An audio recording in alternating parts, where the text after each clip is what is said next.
Hot stove conversations about baseball, history, football, and current events that may leave you saying there's more to consider. Now, here's your host, Jack Moore. Welcome to More to Consider. I have a gentleman on today. I have on Shawn Harper. He is a former professional football player, and he is also a motivational speaker. So he works with a lot of people on, what they're going to do with their lives. And I also see here on your bio, you appeared on MTV's Made. Man, you know what? You've done some research. That was ancient, like once upon a time, many years ago. Not only did it not have MTV Made on, I don't even think they show videos on MTV anymore, right.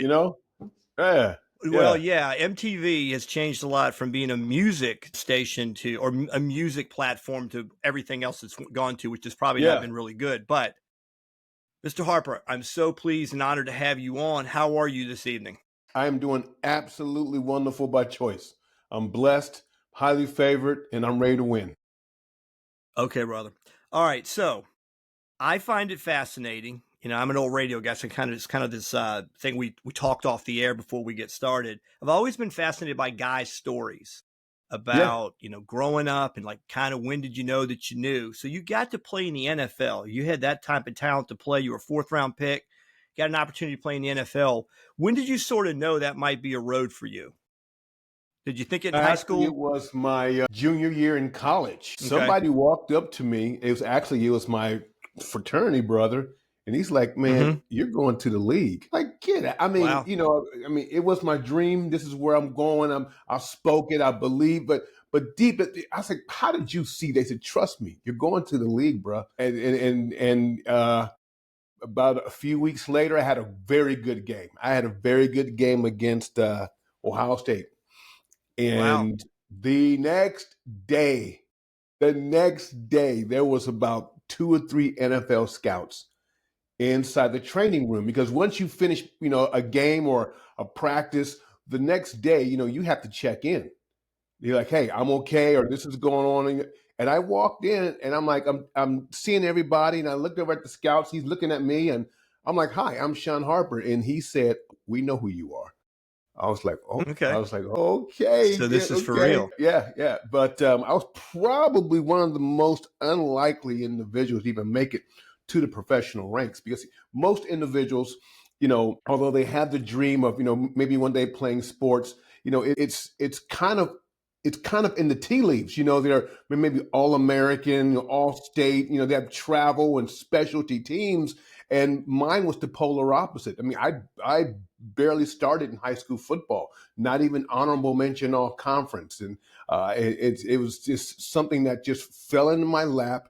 And I kept working at it, believing it, dreaming it, and I manifested. That's awesome.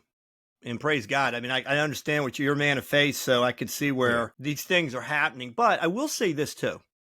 I have a friend of mine, and I mention him all the time, but he was a former major league pitching coach who's worked with a lot of NFL quarterbacks, and he's a PhD in psychology. So we've had these conversations. He's done deep dive studies into really who makes it. And really, the late bloomer is more of the rule than the exception. Wow. And I've seen this definitely. Working in baseball, you'll see the 16, 17 phenom, and everybody's like, oh my gosh, look what that guy's going to be at 22. Then you see these kids that don't seem to have a whole lot going on. And if they can stay in the game long enough, if they can stay around long enough, they might get that opportunity. But professional sports is sort of slanted towards you got to be 22 and have it together.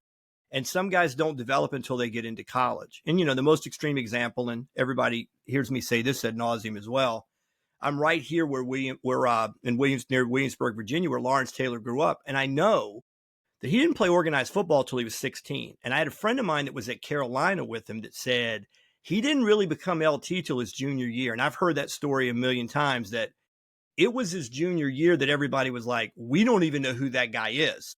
Then he's a second overall pick. We know the rest of the story. But there's a lot of that. And I think, like you're saying, you're not seeing, and all of a sudden, boom, all of a sudden people are talking to you. Now, do you think that there was a growth spurt, a strength spurt? Was there something that you could kind of feel like you got a little bit faster? Do you think there was something that maybe you were a little bit aware of that you could see like a really major gain in your game? Or Do you think people started to notice better? I think I started to understand the game. Okay. Whenever I hear people talk about the game, Right. there's Right. there's like layers. Or you'll hear a quarterback say, you know what, the game is slowing down for me. Slowing down. Right. That's right. Right. And so now I'm sitting as an offensive lineman, and now I'm being moved to left tackle at Indiana, and I'm noticing that the game is slowing down. And offensive lineman, one of our terms that we mentioned is controlled chaos. And learning Yeah. how to just go berserk for 2 or 3 seconds, lay it in there, and then shut it down. And Yeah. once I was able to slow the game down in my mind, now I'm able to basically get in where I fit in as an actual left tackle and focus in on. Okay. So who are some of the people you were drafted 92, correct? Okay. Yes. So, I know some of the guys from that time period sort of around the league. Did you have some guys kind of step forward, mentor you? Were there coaches that you were like, oh, wow, this is. So one guy in particular he was probably, I can argue this and I'm going to get a lot of pushback, but I welcome the pushback. First of all, the most important position, I believe, outside of a center on that offensive line, it's a toss up between that left guard. Well, people might say the left tackle, but no, it's that daggone right tackle. Like that right tackle is a man. I mean, every single play, he's fighting, he's going to war. And I happen to be mentored by, I believe, was one of, if not the best right tackles in the game, period, ever. His name is Jackie Slater. And Jackie Slater took totally amen on that.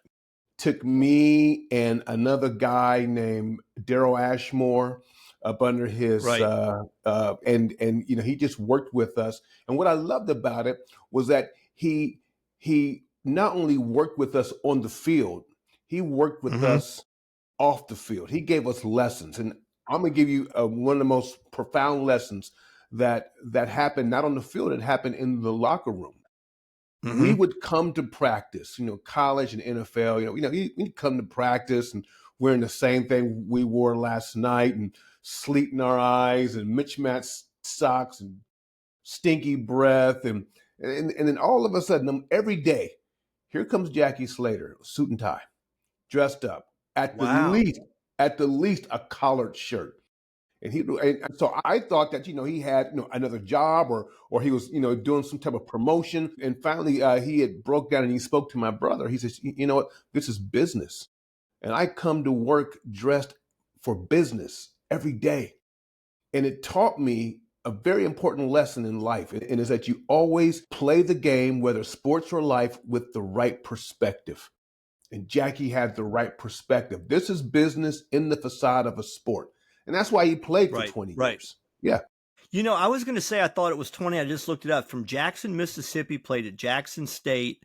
And man, do I ever remember him. 6'4", 277, and just a solid performer year after year, Pro Bowl level guy. And he's just one of those guys you respected because he brought it every year, same way. Every year. You're right. He played the game correctly. Right. What a beautiful guy. Yeah. Yeah. He not only played the game, he understood the game. Right. Yeah. Right. Another guy that actually he wasn't an offensive lineman. This is hilarious. Okay. And if he ever sees this, he'll kill me. Right. He was a backup quarterback, but he knew his role.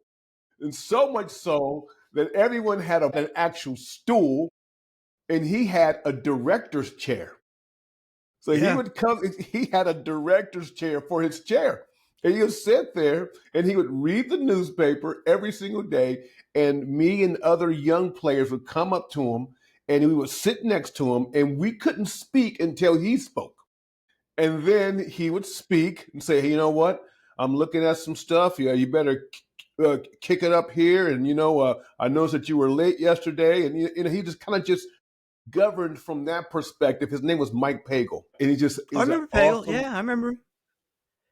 I absolutely remember him. Yeah, he had a director's chair, but he understood his role. And he would give us, mentor. And we would just sit next to him, You couldn't speak. You just sit next to him, and then he looked at the paper, and he'll say, you got beat around a corner. You shouldn't let that happen. And then it's like, okay, rookie, leave. So yeah. So, I remember I do a lot of shows with a buddy of mine. He's like 10 years younger than I am, but he's not the biggest sports fan, but we do a lot of shows. I do a lot of sports. I'm a lawyer, do a lot of politics, law and things. But he was saying one time how upset he was that playmakers got removed from TV or, ESPN. Mm-hmm. And, as partly the NFL was saying, you're kind of giving us a bad look there because you might be delving into some things. And I don't want you to say anything that would make you feel uncomfortable about what you saw, but how much of what maybe people believe goes on behind the scenes does happen in the NFL, or do you think it's cleaned up a lot? Do you think they do a better job of keeping guys' lives a little bit more in check? Because certainly the 80s and 90s seemed to be that time frame that everybody thought everything was totally out of control. And I know they started to do more work with because I remember, I think the greatest player I ever saw live. And again, I didn't see LT live. I saw him. I went to a Redskins Giants game and he didn't play, but I know he was probably the best. Reggie White's in the conversation on defense, but the best I ever saw was Shawn Taylor. Shawn Taylor's the best I ever saw. I have the 21. I have the towel up from after he was murdered, and the game after. I was at the last game he played, and I was at the game after he had passed. And best player I ever saw. But I remember in 2004 when he was drafted, I remember hearing Chris Cooley talk about it because Cooley got taken in the third round, and Taylor, of course, was the 5th overall pick. And they had the rookie symposium. He says he's standing beside Taylor because they both got drafted by the Redskins.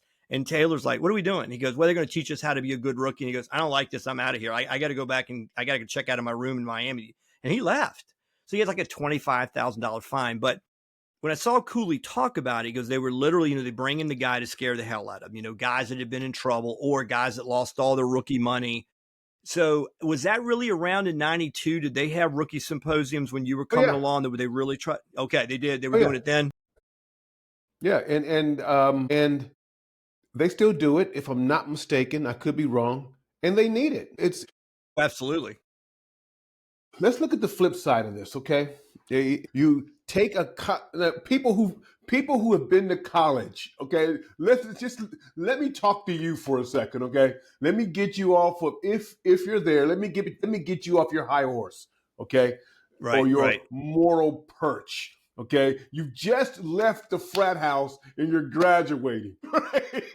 And I've been to the frat house. That's my fraternity right there. And now you're walking across the stage and you got $7 million in your pocket instantly. Okay. It happens. Things happen. Sure. Happen.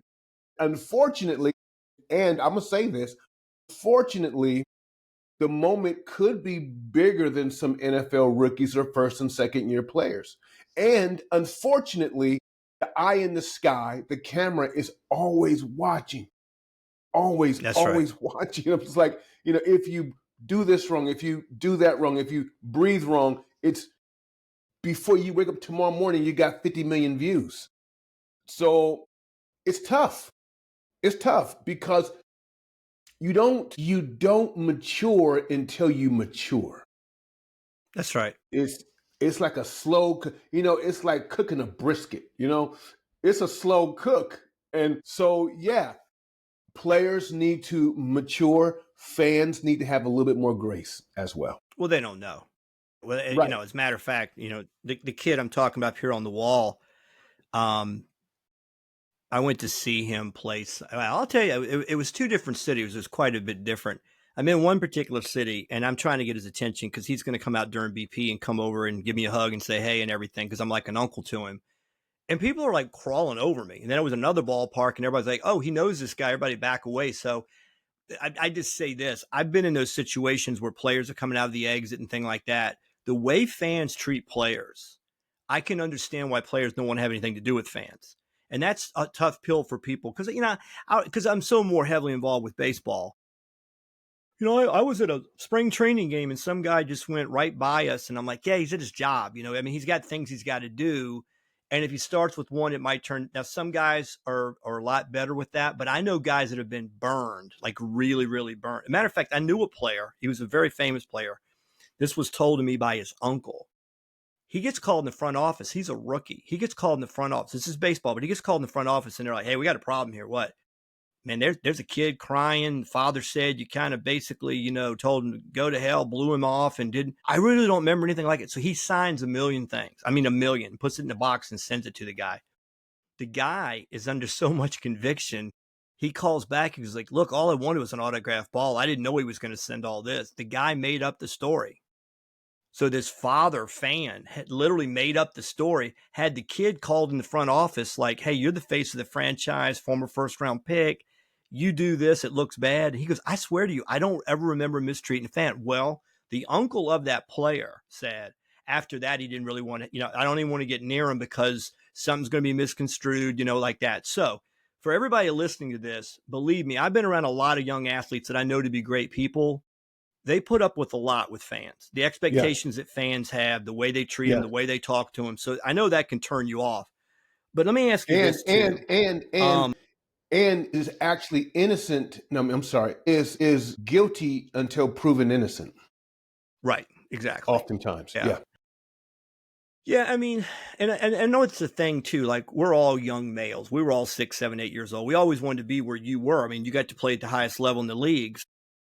Everybody kind of wants that. Some guys are more blessed than others, and some guys get that opportunity. And some guys, like you say, Jackie Slater plays for, 2 decades, the Darryl Greens. I mean, that's what amazes me, these guys that play all that kind of time.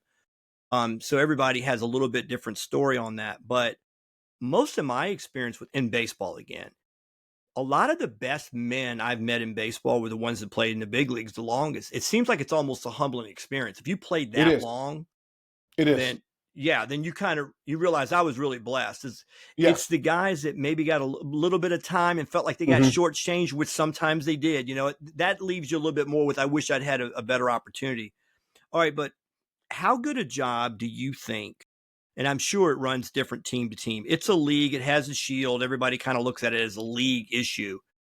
But how much of a job do you think they're really doing at reaching these young men as they enter the league and giving them the resources they need to make better choices? Oh, man, I think honestly that they're doing a phenomenal job. There are tons of resources that are available, and they have every incentive to do it. Because everything they do has a direct reflection on their brand. So that they're dropping millions into this. Yes, they get with older players to mentor younger players. A lot of what the NFL does, you'll never know. And that is just the way they operate. It's not a big fanfare like I'm here to help and look at what we're doing. NFL doesn't operate like that. They do a lot of work behind the scenes in the dark. They help out players. They support players. I've seen it to where there's people from the league office get on a plane, fly to a particular location to help a person out. And then I'm not even going to talk about the NFL Players Association, Nolan Harrison and those guys. They do a lot. Overall, we come together and we close ranks when it's need to protect our name, the people, and the brand. Let me ask you this too, because again, I'm a history guy. I'm a little bit old. Well, I'm like 6 years older than you are. So I remember Lombardi. I mean, I have Sonny Jurgensen Lombardi. I was at the game in 1969, the first game that was RFK Stadium. I was at that game, Redskins Cardinals, when I saw Lombardi from 200 feet away. So the 1 year he coached with Washington. So, I grew up with the history. I got a Bobby Mitchell autograph over here, a big Sonny fan, Charlie Taylor, all those guys that I grew up watching. So I've seen pro football from my childhood. And I've seen what I can see of like the talent levels and how the game is played and things like that. Certainly the numbers have increased on rosters. And I look at a guy like, and I'm going to say this because I was watching Dan Patrick. I'll go right to this. I was watching Dan Patrick, and he had a gentleman on that wrote a book about the 80s and into the 90s. And it was about Bill Walsh and about Parcells and about Joe Gibbs. And, Gibbs, of course, made that 4-year run when he came back that second time, 2.0, when he had Sean. And I think Sean Taylor's death had a lot to do with him retiring before the 5 years was up. But everybody in Washington loves Joe Gibbs. The first run, 12 years, 4 Super Bowls, win 3. And I always thought that some of their guys got short shrift because he's a man of faith and he had tons of players that are men of faith. And I love Art Monk more than anybody could. I mean, as a fan. And when it took him 8 years to get in the Hall of Fame, when he left the league, the number 1 receiver, if you've done something in your field, your art, catch the ball more than anyone ever had, how you're not a Hall of Famer. But I look at the men that played under Gibbs, and when the 3 guys were mentioned, Dan Patrick asked the author, he goes, could any of those guys coach today? And he goes, yeah, Joe Gibbs, he's universal. He goes, why? He goes, because the players respect him and love him. He's a man's man. Like, he treats men like men. Walsh played a little bit of games, the young man Montana thing, kept them guessing what was going on. And Parcells was Parcells. But here's where I'm going with it. I'm only looking from the outside. You've been there. You've been in the locker room. You've been with these people. You talk about Jackie Slater and a guy like that being such a tremendous personality and human being to motivate you to be a better player, better man. How much of it does really come from the coach? I think it's probably changed over the years, but do coaches really mold that locker room? Does they really have that much to do with it? Or is it the staff? Or how high up the chain does it go to create a winning organization, from best you could tell from the experiences you had?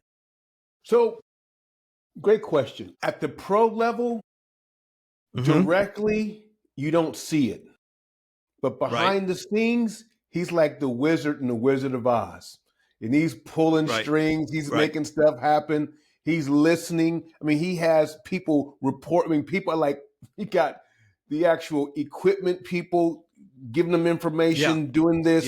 Yeah. There's been situations to where a particular player had a challenge. I'm like, surely this is between us. Head coach knew about it. He found out about it the same day. And he made some things happen. Although he's not directly in the locker room, like, hey, I'm looking in the eye, I'm talking to you. Trust me, he's the wizard. He's the wizard behind the veil. And his job, a good coach's job, is he's responsible for shaping that culture. And that's right. And he has his hand on the pulse of the macro environment on how the energy flows in that locker room. I actually had brother of a friend of mine play with the Skins in the 91 Super Bowl. I actually had 2 picks. Well, I'll tell you, it was Brad Edwards. And Brad's brother's a good friend of mine in baseball, and grew up in Fayetteville, went to the University of South Carolina. So he started at safety for the last Super Bowl team, the Super Bowl 26 team. And when I met him, I said, I don't think Brad would mind me saying this. I asked him, I said, what was it like to play for Gibbs? And he was like, there's God, there's my dad, there's Joe Gibbs. That's how I see it. And I was like, wow. And then I met another standout Washington Redskin. I met him when they were in camp, and he's now doing radio. And I said, this really shows under that prior regime of ownership, the last ownership regime. I said, it really showed how great Gibbs was to get those 2 more playoffs. And that player looked at me and he said, Joe Gibbs is my dad. That's my father. Yeah. If I ever needed fatherly anything. And so I'm saying he was that guy that, he was an X's and O's guy. He certainly ran that. He took that Coryell offense and he kind of made the one back offense work, in large part because he had to put somebody else on Lawrence Taylor, in the division. But he was an innovative coach, clearly. But you always hear these guys say, we loved him as a man. We recognized, we respected him. Yes. And I think they played their best, and they had that kind of locker room. Mm-hmm. And it worked. Tony Dungy was that guy. Tony Dungy, they said he never cursed. He never yelled at anybody. He got his point across. He's a Super Bowl winning coach. Then there's Mike Ditka, right? So then there was Ditka, and he did it a certain way. And I mentioned Parcells. So I do think you have to be yourself.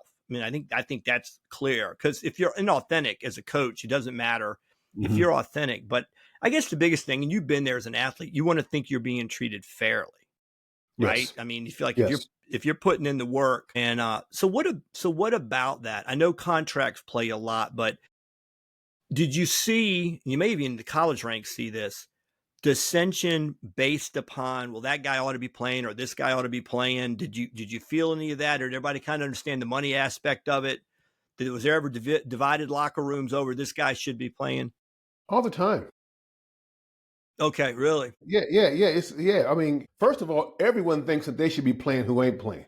Okay, That's that's first true. and And foremost. they It's like, should feel hey, that way. Yeah, yeah. it's like, you know what?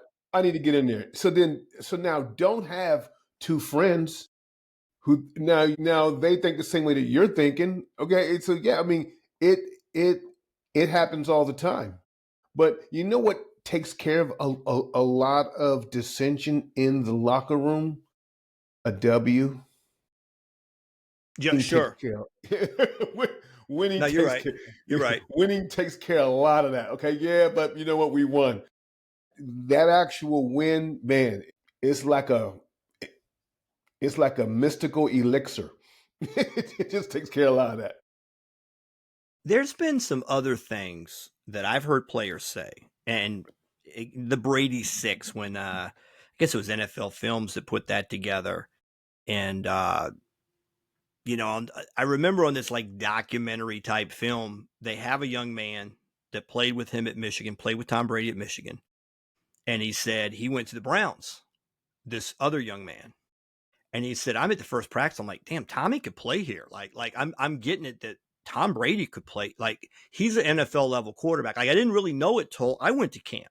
And he goes, and Tom's calling me the first night saying, I'm going to start here. And he was like, whoa, Tom. And then they were laughing about Brady went to his agent. He goes, I'm thinking about buying a house here in Boston. He goes, whoa, you haven't made the team. Like, so, but in his mind, he's going to be the starter. But this guy was saying, I was seeing first rounders, this other kid that played at Michigan, and I'm like, what were they thinking there? And then I'd see a 6 rounder. Maybe he didn't come from the right school or whatever, but I'm like, man, that guy can play, and I want to ask you, and again, I mean, everybody's got a little bit different skin in the game and they got a different view on this, but I've heard it from a lot of players. You kind of wonder from the combine and from the draft, like what were the scouting departments really think? Did you ever see guys and go like, how'd that guy go in the later rounds, or how did that guy go in the first round? Did you Oh ever yeah. see some of that and go, yeah, So yeah, it you see it, it happens, but you can't allow this is not just a safe answer. Like you cannot allow the exception to destroy the rule. Those daggone sure, scouts sure, are sure. smart. Those dudes are smart. Oh, no, I no don't know doubt, no what doubt, no doubt, I don't know what the no heck they doubt. talking about a little handheld microphone. Because all I did was breathe, like his breathing rate. A seasoned NFL scout. I could put a seasoned NFL scout up against any behavioral psychiatrist in the world, Right, and right. they will pick you apart. But also, there are other factors that play into You it. don't know how it's going to There's, go down. Right, that's right. yeah, I mean, Well, there are the politics of the game. We're yeah, experiencing yeah. this. I mean, I don't want to go down that rabbit trail right now because I live in Ohio, but but you know what? No. Yeah, Yeah. you'll see Well, it. I'm with you, It's like, man. you know what? We don't know why. We're not going to explain to you why, but we're just not going to draft this guy. It's like, wow, Yeah. what happened? Well, a There's guy things that I you don't love to know about. listen to now, one guy I think that's entertaining, is extremely bright. I mean, I love to listen to him now, given what he's gone through in life, is Ryan Leaf.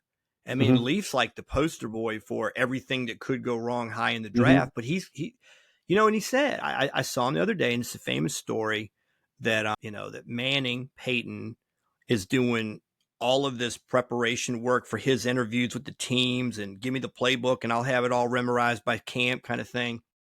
And I think the famous story was they asked Ryan Leaf, they're like, so if you get drafted number 1 overall, what are you going to do? And he goes, I'm taking the boys to Vegas. I don't know if we're going to be able to make it back. Like that was his answer. Like he literally Yeah. said, I'm taking the boys to Vegas. And then he had a famous miss meeting, which really wasn't his fault, but it got spun that way. So Manning, of course, with the father in the NFL and that kind of pedigree. And, he knows a little bit about the league already, and he's already been a big name. He handles it well. And then Leaf had said, I didn't handle it well. He goes, but I didn't know anything. And I didn't get the right people around me. I don't want to blame anybody else, but I was an immature kid, had a lot of money thrown at me, but his measurables were through the roof. Height, big kid, great arm, huge arm. And it never panned out for him. And now he's telling kids about a whole lot of other aspects in life. And I think it's great that he's out there and he's saying what he has to say, but that's that one number 2 overall pick. And then you look back and some people are going to say the red flags were there. Now, I don't want to totally say he was a bust, but I guess that was really about the right time you were there. Jeff George is one of those guys with a 10-year career. I think he had one of the lowest winning percentages, but I think he set the combine record for throwing the ball 89 yards. Like he had the biggest arm I think has ever been measured at the combine. Kind of had a sketchy NFL career. He played with a lot of teams, kind of mixed success. I've heard guys say he was a great teammate. I've heard different, whatever. But it is tough. Historically, we all know this. If you go number 1 overall, who are you going to? You're going to the worst team in the league. So if you're going to the worst team in the league, you're especially if you're a quarterback, you're fighting all the way uphill. So when Elway tells the Colts he won't come and goes to Denver, he goes to more of a 500 team. So he's not having to make that same leap. And, that was kind of self-orchestrated. But yeah, the whole thing about the bust thing, we're all human. And the amount of pressure that's put on some young people to have to perform, to go be the face of the franchise coming out of school, it's got to be really tough. And but you said something. The scouting is more psychotic. Yeah. You said something in the beginning that a lot of people may miss, and I believe would have helped Leaf out. You said Peyton and his father. Sure. So his daddy understood, and his daddy made it. I don't care. I mean, the way he was, when you mentioned the fact that he was prepping for his interview, when you mentioned the fact that how he was poised and polished, where did he get that from? Okay. He didn't have a PR team. Daddy was like, son, both my sons, okay? This is how you play the game. There's multiple games being played. This is how you play these games. And I'm going to coach you through it. I'm going to walk you through it. And I'm going to make sure that you're the best that you could possibly be. I guarantee you, if Leaf had that type of coaching, he would not have said, I'm going to be in Vegas the next day. He knew exactly what to say. Yeah. His approach would have been so much different, and everything else would have been so much different. No doubt. You know what I wonder sometimes, though? I had this a few summers ago. I had a kid, phenomenal physical talent, arm strength, speed, the whole 9 yards. And he had kind of put himself out of any situation to get drafted professionally. He was definitely, you talk about the measurables of the tools, run, throw, hit, he was all of that, big time. And he was always on the board. He was always a draftable guy. But it was one night in the parking lot. I was coaching him in summer league. We got back late and we were on the bus. And I asked him, I said, what do you think's the first thing I thought of you when I saw you work out? And he goes, I had a good arm. Said, no, why aren't you already in pro ball? And like his eyes got big. I said, if I see you and you're not already in pro ball, I know there's an issue. So I'm asking you, what's the issue? So then he started kind of coming clean about some of his attitudinal stuff that had led him to where he was at that point. And here's where I'm going. It was in that summer that I started to realize he's self-sabotaging. He really is. Like he had built in his mind, everyone's against me. The scouts are, so then he would go out and act out in a way to drive any interest away. And then the mantra, oh yeah, well then nobody likes me and all that. So I say that to say, I'm not so sure that wasn't the same with Leaf a little bit. Like I think he might have been a little bit afraid of the moment. And what are you going to do? If you act up enough or act out enough or whatever, you might run yourself out of the opportunity. Then you don't have to face the opportunity. See what I'm saying? It's kind of like, right. But that's what, when I talk about Peyton's father, let's expand it. Let's just say Peyton's team. He had a team. And so the moment is too big for most people. That's right. That's when your team can absorb a lot of it, bring perspective to it, and then give it to you in bite-sized chunks. So some of the most successful people, even today, I don't know for sure, LeBron James has a team. He has people around him to help absorb the moment because he's only a human. I mean, he's only one person. Now, let me tell you how true this is. A lot of athletes get in trouble because they have a team. They have the wrong team. Wrong team. Right. They Yeah, got the the Mike wrong Tyson people story. around them. They got the wrong people influencing them. Wrong people. Hey, I need some extra checks. I need some money. I got my in crowd. That's I right. want to keep it real. The wrong team. Yeah, I don't disagree. Yeah, I definitely don't disagree with that. But I do think, though, and man, I just think he's one of the greatest. Again, I'm heavy into baseball. I mean, I can talk some football too for sure because I've been following it all my life. But I remember watching again Dan Patrick, and he had Johnny Bench on, and he said, Johnny, you really had a lot. You saw a lot of little Ken Griffey Jr. growing up, and he laughed. And he goes, yeah, he was stealing stuff out of my locker. All he was laughing about it. So Ken Griffey, the father, Pennsylvania guy, and he ends up, of course, Griffey Jr. grows up in Cincinnati because his dad's playing for the Reds. But man, his dad was a class act and a hell of a Major League Baseball player. Mm-hmm. I have been around kids that all of a sudden become the guy. And like I had Justin Verlander, for example, on a fall ball team. Justin's from a really small rural community west of Richmond, Virginia. I'm not saying he'd never been to a professional game, but he didn't grow up around it. So all of a sudden he starts to pop. He goes to Old Dominion. The 90s become 95, 100, and then he becomes a Hall of Fame pitcher. But he was ready for that moment for sure. But what I'm saying is, just like Peyton Manning, if you grow up and go to an NFL game and your daddy's on the field, or you're Ken Griffey Jr., and you grow up in a major league locker room or clubhouse, part of that, people on TV come from some other planet to play in the big leagues, not me. Well, that's kind of because daddy does it, So I think that fact that you got access to being near a major league field or an NFL stadium, you're growing up, that takes a little bit of that fear away of, well, that's too big for me. I could never be that. So not only do I think that Manning team definitely helped, again, if you're growing up in a stadium and daddy's on the field, I think you could kind of see more. I could see myself there. Yeah. Right. And that's hard for a lot of kids that grow up in areas where they've never seen successful athletes, so they have no idea how good they really are. Mm-hmm. And again, that's not to diminish Griffey Jr. because he's one of the greatest players of all time. Yeah. But I think it's a leg up. If you grew up in that environment, some of that, the mystery, the fantasy of, being at that level. And, I've heard athletes say the first major league game I ever saw, I played in. You've probably had the same thing in the NFL. There's probably a lot of the first time the guys ever saw the NFL field, they were in the game. So let me ask you about that too. I mean, that's the one thing that same friend of mine I talked about earlier, that had a brother that played in the NFL. He was a second round draft choice and a first team All-American defensive back. And I asked him, I said, what was the biggest shock to you in the NFL? He goes, dude, I'm going to tell you what, I was an All-American high school football player. When I went to South Carolina and played at that level, it was 10, 15 times faster. I'm like, wow, D1, this is big time. We're playing Clemson. We're playing those kind of people. The NFL is 100 times faster.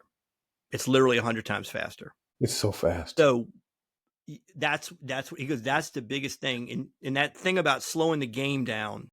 Yeah. He's a smart guy. He said, he's a 4'6", 44, 5'40". He was a pretty good runner, or he's a good runner playing safety. But he said that's the biggest thing. So what about that? When you got to the league, first time you're in a camp, you've been drafted, now you're in the camp. How shocking was that? It's so fast. It's so fast. It's a blink. It's like ready, hut. It's a blink, and he's blowing the whistle, and you're already either on the ground or you're pinning somebody, and it's that quick. And to be able to skill up and to scale up at the same time. One of the things I will say is this: in college, there's a lot of athleticism and a little bit of technique. And in the league, there's, unless you're like an amazing super athlete, everyone's in the same ballpark, but they have perfected the game. They've perfected their technique. As an offensive tackle, you can get out of position and get back in position and block in college. In the league, Jackie used to listen. Jackie Slater used to make me and Daryl Ashmore stand behind him in practice when he did his sets to make sure that he set perfectly square shoulders all the way back. If he turned just a little bit, we had to tell him. He focused on that because that little bit of turn, that other defensive end who's also a pro will beat you. Right. He would take the corner. Yeah. So I would imagine you would say you did see the freaks. You would probably see the guys, but even the freakish guys were probably pretty decent at technique. But the guys that have greater speed, maybe even greater strength, what you have to do on the offensive line part, I don't think you're going to out muscle anybody. You're going to have to out technique everybody. And it also Yes. seems to be what you're saying is it's the moment you make the slightest bit of error in positioning, you're done. Unforgiving. Making Right. mistakes in your technique in any position on the field is extremely unforgiving. If you are a linebacker and you're 1 foot closer than where you should be, because you're thinking it's going to be a run, that receiver or that tight end is going to blow your doors off. He will blow your doors off with a wheel route and go right down the middle of that field. Why? Because he is a pro too. So you have to make sure the technique, your mindset, your focus, do your job and be prepared to do your job to the best of your ability. Your technique is everything. All right, I don't want to put you on the spot, but I got to ask this question. Okay, Who was the greatest player you saw? Who's the greatest player you saw? Any position. Oh, wow. Give me as many as you want. Give me as many as you want. Jerome Bettis with the Rams 93 before he went to Pittsburgh. He was amazing. He was amazing. Kevin Green was just phenomenal. He was absolutely he was absolutely phenomenal. Of course, the judge, Jackie Slater, was just at Marshall Faulk. My God. There's this play that I've seen Marshall. He was playing, we playing the Rams. He started this way and he cut. He pivoted and he cut all the way back around the field and gained 20, 25 yards. I'm like, man, that was absolutely amazing. 2 guys, though, that I seen that was like freakish. There was a guy that played for the Colts named Quentin Coriat. This guy was an amazing athlete. And there was a guy on Houston. Because I was in Houston for a while. Yeah. Quentin Coriat. And then there was a guy. Him. He was a body. Yeah. Quentin Coriat. He's put together. Then, I remember him. Yeah. And then I was on the Houston roster for a while. And there was a guy named Lamar Latham. And he was a freak of nature. He was a freak of nature. Definitely. Yeah, did you get to see Barry Sanders play at all? No. Yeah, because I got a buddy of mine. I tell you, my friend played defensive end at Wake Forest. He was a Florida guy, and he said he did the route of Florida State, Miami, and they all said he told me, he said I saw his highlight films from Wake Forest, and all the big schools in Florida said you may play by your junior year, you may not. So he went to a JUCO in Kansas, which led to him going to Wake Forest. And he gave me a VHS tape. We became really close. He coached football and I was coaching baseball together at the same JUCO. I've totally fallen out of touch with him. I got to look this guy up too. I love this guy. But anyway, he shows me the video and I'm like, I come to him. I said, damn, dude, you were a hell of a player. He goes, I did okay. And I said, did you get any NFL looks? He goes, well, I was kind of a tweener. I was a 6'3", 255 defensive end. I was a step slow to play linebacker and I'm way too light to play interior. I'm like, I got you. Yeah. So his friend played center for the Buccaneers. He also played with Ricky Prohl, that, had famous time in the NFL. But anyway, his buddy says, hey, I'm going to get you down to Tampa. We're going to play Detroit. So my friend who played D1, started 3 years at Wake Forest. He knows his way around a football field. He's a good player. He comes back and he said, brother, you got to see Barry Sanders. And I was like, what was it like? He goes, look, they're on grass in Tampa. He goes, Jack, he hit the line full speed. Stop, turn. I mean, he goes, he came to a complete stop from a dead run. And then everybody kind of shifted and he turned back in. He goes, his first step, explosiveness, you can't believe. He goes, and I tell you what else. He goes, this was the very tail end of the Dexter Manley story. So Dexter, after all having the issues in Washington, he played a little bit with Arizona, I think, but he ended up at Tampa. And my friend came back and he said, I'm going to tell you what.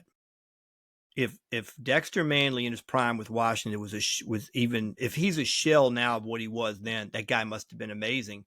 Jack, his first step when he lined up at right defensive end, his first step into that left tackle was a blur. I said, really? He goes, dude, and he is strong. I said, yeah, Dexter was a dude. I mean, Dexter had all the sacks in the mid 80s, but he goes, those two guys he came back from. He goes, I'm seeing Dexter at the back end, but man, he must have really, he ran a 4.4 his first year in Washington as a defensive end. He came to camp, he ran a 4.4. Now, he was like 235 and they kept, getting him up to 260. But he told me that story about Barry, and you could kind of see it on film, but you don't see it like you see it live. Yeah, and that's some guys that were great. All right, so let me get into this. We're about 45 minutes in. Let's finish up on this. So you get through professional football. What are your next pursuits, and how does football, professional football or college football before that, set you up for the rest of life, and what do you feel like your mission is at that point? Really interesting because, and this is where, I'm a rub some feathers a little bit, but it's fine. It's when I'm finished, and when I was finished, I'm done with the game. There's a lot of programs that teach you how to get acclimated to the business world and life and things like that. Right. And, I took a different approach. I'm like, you know what? The game is still going on. The game is still on right now. So I just took it from the field and I applied it to business. I applied it to my marriage. I applied it to life. You have to come. You have to be ready to play. You have to, That's right. And so I would take the actual business field and I would, take the NFL field and I'll say, you know what? I just switched the terms. I'm like, you know what? Let's go all in. Let's do this. I own a security firm. So let's study the competition like you study film. Let's do inventory. You see right now, I don't have on an actual football jersey. I have on a nice suit, jacket. I'm ready. One little spot right there that's been bugging me the entire time, right? But it's like, yeah, because why? Because this is my uniform. Okay? Yes, sir. When I show up every day is game time. So I've just take the same mindset and I just applied it to sports, life, speaking. I'm a motivational speaker and I talk about winning. It's not about success, it's about winning, which is so great and apropos for an offensive lineman because winning can be dirty and it's just, your uniform is messed up, tore up, but as long as you got the W, you do what it takes to get the win. And for me now, winning is the fullest expression of who you are mentally, spiritually, emotionally, financially, and legacy. Playing the game of life to win. And then I'll just cap it here because it is a game. And if you don't know it's a game, you will be played by the game. Right. I wonder though, because I got a little bit of time on you, a little bit of age on you. I'm seeing now though that I'm coaching, my perspective has changed so much. Like I will get fiery with the guys sometimes when they need the kick in the pants.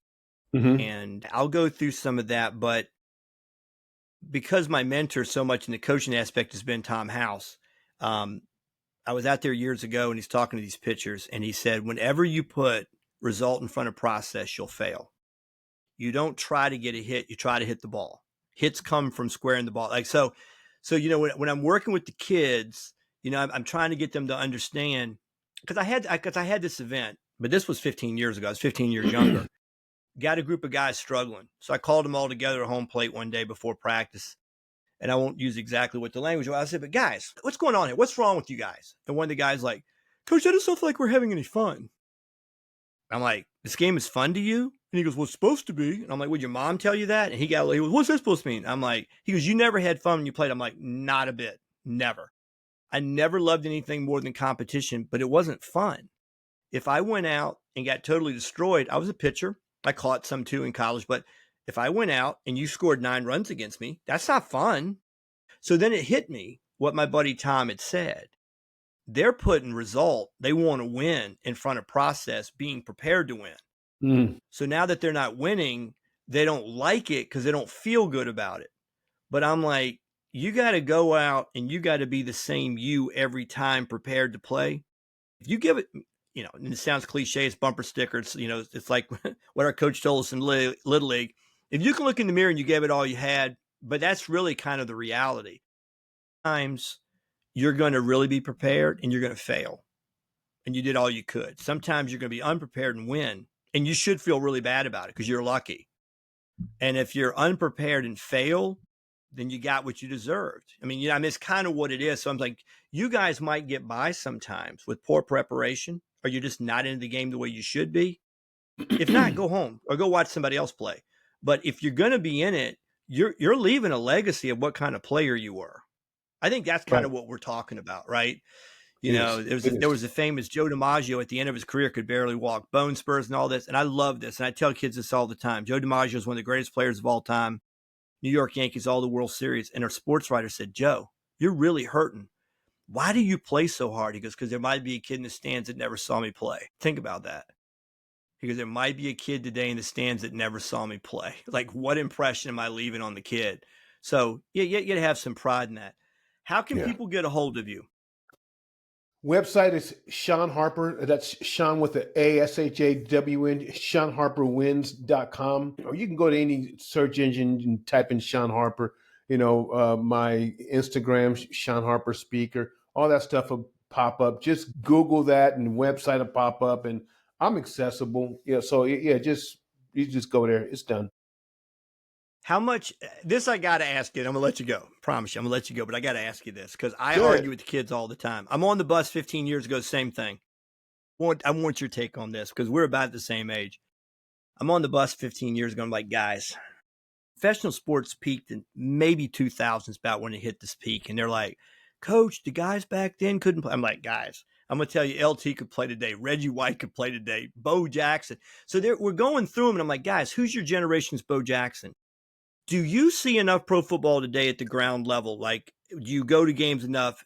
Where do you think the talent level is? Because the game seems softer to me. And again, I'm not the right guy to be saying it, but it almost seems like flag football now. The hitting is clearly not it's not as violent as the game once was. And it might be better. But do you think the game is played better back then? Maybe the athletes are better. Or do you think the athletes were just as good or better back then?